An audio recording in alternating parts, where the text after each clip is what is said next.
Press club Brahmapur परिसर में club उपसभापति श्री अभय पाढ़ी नेतृत्व में एक विदायकालीन संबर्धना कार्यक्रम रविवार अपराह्न आयोजित होता। एथिरे क्लब संपादक प्रहलाद साहू, सह संपादक डी गोपालकृष्ण रेड्डी और कोषाध्यक्ष शिवनारायण पंडा प्रमुख उपस्थित रही अवसरप्राप्त सूचना और लोकसंपर्क विभाग अधिकारी रवि नारायण बेहरा को अवसरकालीन संबर्धना ज्ञापन करथिले।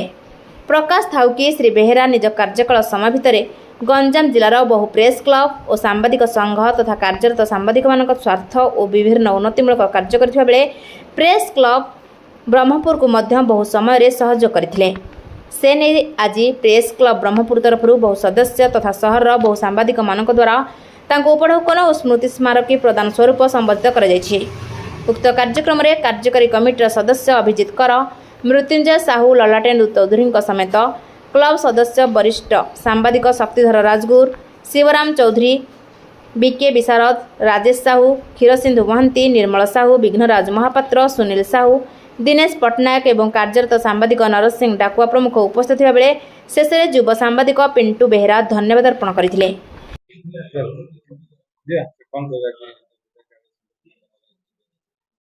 गंजाम जिला और जिला सूचना और लोकसंपर्क अधिकारी श्री रवि नारायण बेहरा को आज विदायकालीन संबर्धना दिखाई। से दीर्घ वर्ष धरी सूचना लोकसंपर्क विभाग में कार्य करते।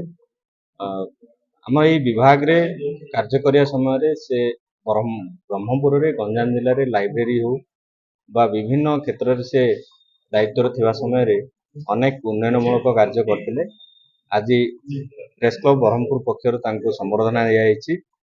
आमे तांको संबर्धित करी आमे तांकर कार्य करिवा शैली को आउरी प्रशंसित करचु, तांको उत्साहित करचु। से जदिओ चाकरी अवसर नहीं आम सहित संपर्क रे अछंती, से रहिबे आम प्रेस क्लब सहित सबुले रहिबे आम सहित से प्रतिश्रुति भी देछि।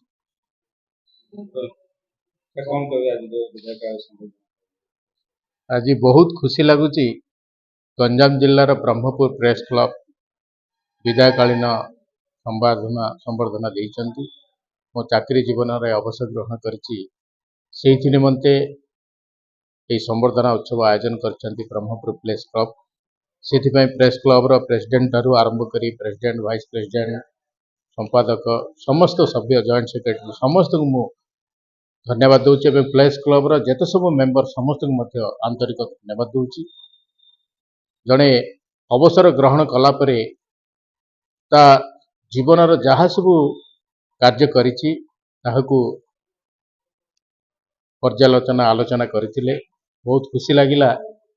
मु जो सेवा प्रदान करथिली सेतरे प्रेस क्लब ब्रह्मपुर एवं गंजाम जिलार सब प्रेस क्लब बहुत खुशी व्यक्त करछंती। सांबादिक माने खुशी व्यक्त करछंती एवं आशा रखिबी जो बा त्रुटि रही से गुड़ाक आगामी दिन में सेमाने ताकू समाधान करी लोकों निकट में सेमाने वार्ता पहुँचेबे एवं लोकों समस्या मध्य ठीक रूपे सरकार ठारे उपस्थापन करने जो आम जर्नलिज्म मास कम्युनिकेशन विभाग रे येलो जर्नलिज्म अच्छी ताकू व्यवहार करेंगे एवं लोके किभली भाव में लोके उपकृत हेबे से निमंते कार्यक्रम करेंगे, लोकों को सूचना देवे।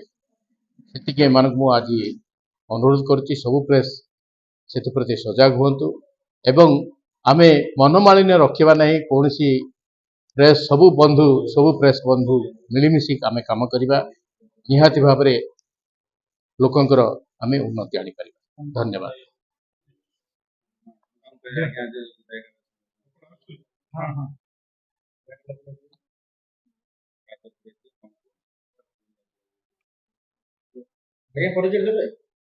अभय कुमार पाढ़ी ब्रह्मपुर प्रेस क्लब रो पूर्वतन संपादक तथा आज उपसभापति।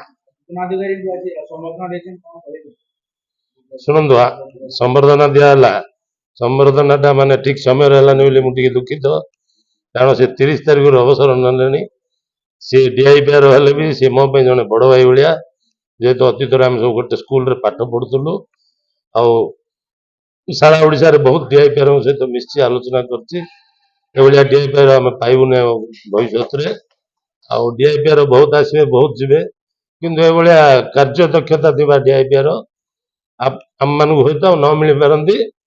ଚାହୁଁଛୁ ଏଭଳିଆ କାର୍ଯ୍ୟ ଦକ୍ଷତା ଥିବା ଜଣେ ଡିଆଇପିଆରଙ୍କୁ ସରକାର ଏଠାରେ ନିଯୁକ୍ତି କରିବା ପାଇଁ ସରକାରଙ୍କୁ ବି ନିବେଦନ କରୁଛୁ। ବ୍ରହ୍ମପୁର ପ୍ରେସ୍ କ୍ଲବ ତରଫରୁ ଆଜି ଆମେ ତାଙ୍କୁ ସମ୍ବର୍ଦ୍ଧନା ଦେଇଥିଲୁ। ଭାରି ଖୁସି ଲାଗିଲା। ଆମର ସମସ୍ତ ସଭ୍ୟ ଆମକୁ ପ୍ରୋତ୍ସାହନ ଦେଇଥିଲେ, ସମସ୍ତେ ଉପସ୍ଥିତ ଥିଲେ। ଆଗାମୀ ଦିନରେ ଏମିତି ବିଭିନ୍ନ କାର୍ଯ୍ୟକ୍ରମ ହାତକୁ ନେବା ବୋଲି ମୋର ଉଦ୍ଦେଶ୍ୟ। ବ୍ରହ୍ମପୁରରୁ ଦିନେଶ ପଟ୍ଟନାୟକଙ୍କ ରିପୋର୍ଟ, ପ୍ରାୟ ଖବର।